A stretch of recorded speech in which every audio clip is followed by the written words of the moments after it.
Hello Chiefs, and welcome back to the Blueprint YouTube channel. Today we'll be doing a quick recap of the pre-qualifier that happened this past weekend. Badzinger actually did pretty well and ended up top seed, so we'll be watching a couple of their hits. And the other clans that qualified for the qualifier were Darkest Muzan, Space Station Kyosofen, and then because of some drama that happened, there was also Team Bangladesh and then Mega Empire BR that qualified. So if we have a look at Badzinger's war log, you can see they won every war, so they actually ended up as top seed. And if you look at the scores, they didn't score below 13 stars. That is so consistent.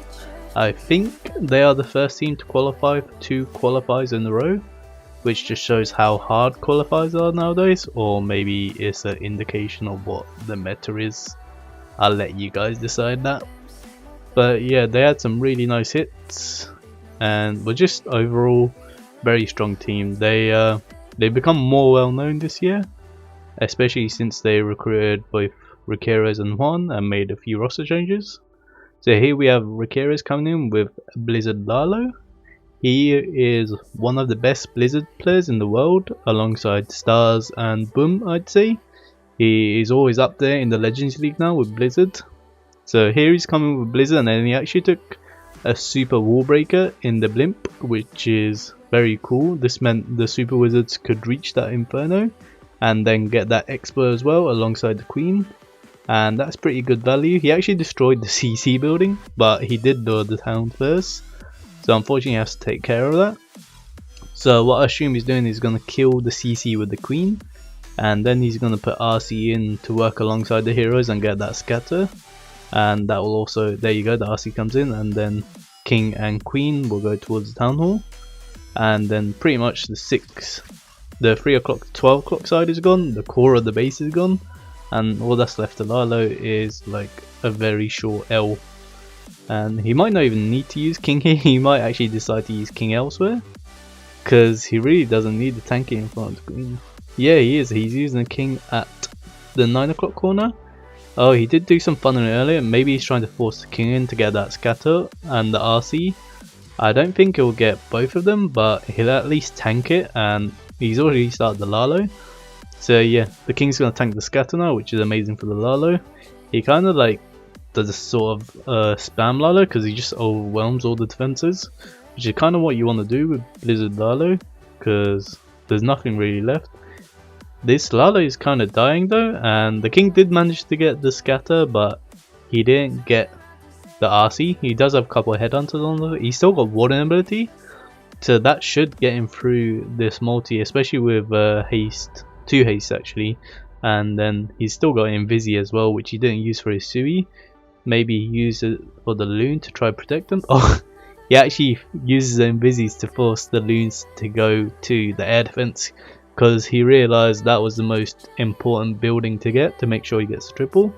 And the sweeper is annoying, but the warden actually snipes it off. And yeah, after that Blizzard and Sui, it would have been impressive to actually fail the attack and not triple. So yeah, that was a really nice hit by Riqueros. I believe he went 6 out of 7, which is very OP. Only failed in the last war. Now we have Indy coming in, and it looks like he's coming in with a Queen Charge Log Launcher, which has actually become very popular. But normally after this, we normally obviously Dragon Riders or Rocket Loons, but here he's coming in with the Lalo. So you normally see Dragon Riders because you kind of have to invest all your spells on the Queen Charge Log Launcher, because you're literally trying to get half the base or more with just your Queen and the Log Launcher, and then normally you have like a flanking King and you invest a spell on him, especially if you use like RC or even the Warden with the King as well. So this is basically a massive Sui attack, and let's see what it does. It was interesting how he started that Queen. So she pathed up and around. I guess that's because he didn't want any flanking defenses to hit his healers or his Queen, to make sure the Queen pathed nicely.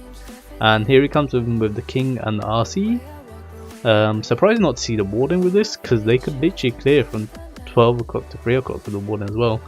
But I guess he felt like he didn't need it. He actually pops the RC ability early there, because he knew the chains would clear those buildings. And that's what you want to do, is use the RC shield where the shield will get the most buildings. And then he's still got king ability, and he's only just used that, and he's gonna get the RC, and if he invests another freeze, he could even end up getting the other scatter. So wow, that value is crazy. And where's the base gone?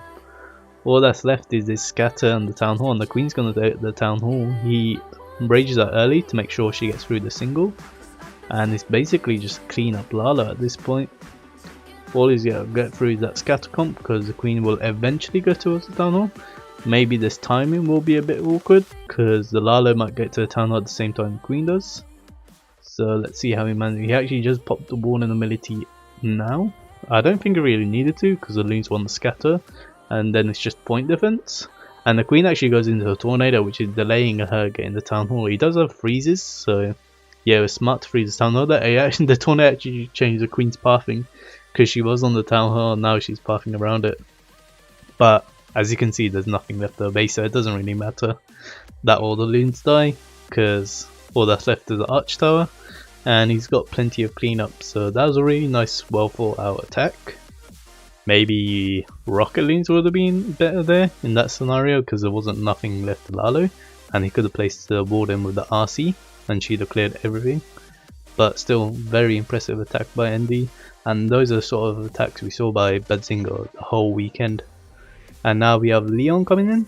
Leon is actually one of the OG members of the Badzinger squad, along with Dima, because Juan, ND and Riqueras are Neo members.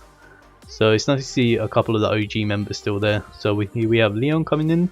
I think he pretty much used Queen Charge Lalo the whole weekend and was pretty consistent with it. So let's see how he handles this multi-IT, because his queen can't reach that. He does have a jump, but he also has a slammer selected. So I believe he'll probably jump to the town hall, because that makes most sense. He's funneling over there on the 2 o'clock side. So maybe we'll see the king for eagle and then the RC for the multi, which would make sense. I think he could have just wall broken the queen on that bomb tower, but I guess he wanted to be safe with a jump, and this was obviously on the later stages of the pre-qualifier, so he wanted to be short. So yep, yeah, the king coming in there with a headhunt for the eagle compartment, and then oh wait, the queen can reach the multi. That is a very big base building flaw there. That shouldn't be reachable. Wonder if they noticed that or not. But here we have the RC going. That is a very interesting jump, because the queen can't reach the multi. She only goes into Camel comp there. But the RC actually gets the core multi. And then all that's left to Lalo is this queen and scatter, because our queen is going to get the town hall, and hopefully this single. He's going to have to pop ability here. Oh wow, all the healers are gone. So all that's left is Lalo and the RC now. But Lala and RC can clear a lot of the base, especially when you have 3 free spells and 1 haste. So once again, another very well thought out attack by Badzinger.